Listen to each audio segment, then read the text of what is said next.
It was an ordinary evening when Alex, a 27-year-old journalist from Chicago, decided to kill some time by browsing the internet.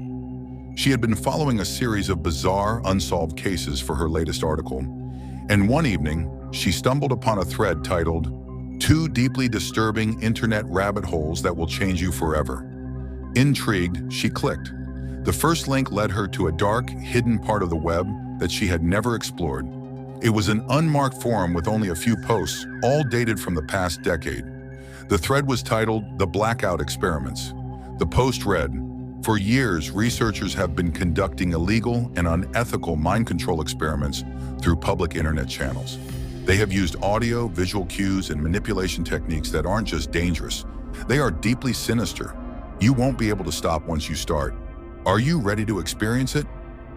Alex, skeptical but intrigued, decided to take a deeper look. She found an old video clip linked in the thread. It was a seemingly normal video, an old 1950s-style educational film. But as she watched, something odd happened. The colors in the video started to distort, and strange, inaudible whispers filled her headphones. The screen flickered erratically, and in a blink, the video flashed to a horrific scene of a man screaming in what appeared to be a dark room.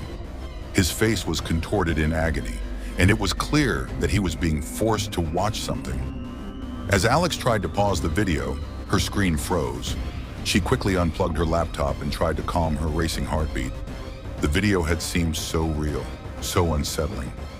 Determined not to be rattled, she returned to the thread. But when she refreshed it, it had been deleted, as though it never existed. She thought it was just her imagination, but something about it stayed with her. The second link led her to a different part of the internet. This one was less hidden, but equally disturbing. It was an anonymous live stream titled "The Midnight Calling." The stream's description read, "Every night we ask the question that no one dares to ask. What happens when you truly call into the void? And how do we know who or what answers? Join us, but be warned, once you call, you cannot hang up." Against her better judgment, Alex clicked the link.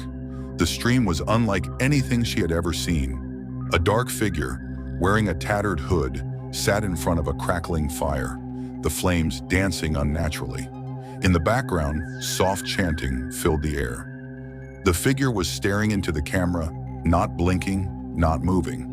Every few minutes, the viewers were prompted to type questions into the chat. Alex watched, intrigued, as people asked strange and morbid questions.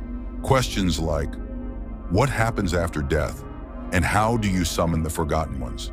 She typed her own question. Who are you? The chat flooded with responses, but the figure did not speak.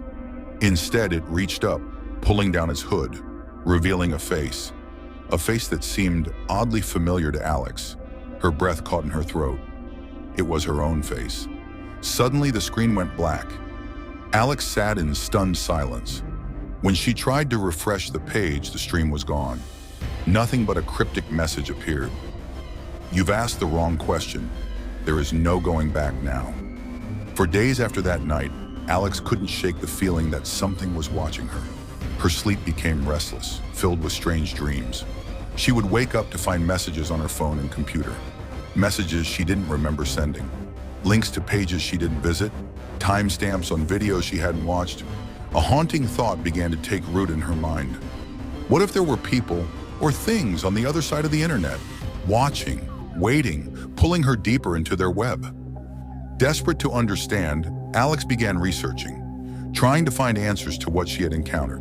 But every path she followed seemed to circle back to the same disturbing thread. The deeper she dug, the more her life seemed to unravel. People she knew started acting strangely. Her friends began avoiding her, and her colleagues whispered behind her back. The final blow came when, late one night, Alex received an anonymous email. The subject line read, "You're still here. You can't escape."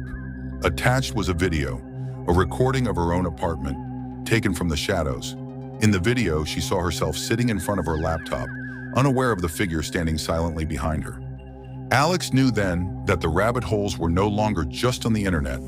They had followed her into the real world, and there was no way to turn back. The next few days were a blur of paranoia and dread. Alex couldn't escape the feeling that something was following her, lurking in the corners of her life. The shadows seemed longer, the quiet spaces filled with whispers that only she could hear. Every time she looked over her shoulder, she half expected to see that same dark figure,